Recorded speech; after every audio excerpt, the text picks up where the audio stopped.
Hey traders, you've ever felt lost in the sea of Dayton, FP, inflation, central banks, interest rates are not alone? The truth is, successful Forex trading isn't about chasing every headline. It's about understanding the macro narrative, the big picture story driving currency flows. And today, I'll show you why focusing on the macro narrative can transform your trading. In Forex, price moves aren't random. They're shaped by the broader economic and political story the market is telling. Think of it this way. A single data release is like one chapter, but the macro narrative is the whole book. For example, if inflation is running hot, the narrative might be that the central bank will raise interest rates aggressively. That story pushes the currency higher even before each inflation report is released. On the other hand, if growth is slowing, the narrative could shift to the economy as weakening rate cuts are coming. Traders then start selling that currency, even if the latest GDP number isn't terrible.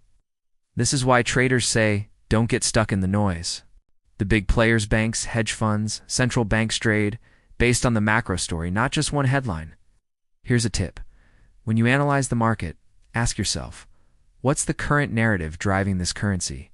Is it inflation, growth, interest rates, risk sentiment? And most importantly, how long will that story last before it changes? When you align your trades with the big picture, you stop guessing. You're flowing with the market, not fighting it. So remember this.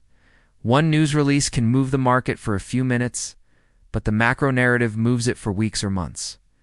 Don't just trade the data trade, the story behind the data. If you focus on the big picture, you'll see the market with much more clarity and confidence. Hit like, subscribe, and share your thoughts. What do you think the current macro narrative is right now in the Forex market? Drop it in the comments below. Trade smart, and I'll see you in the next video.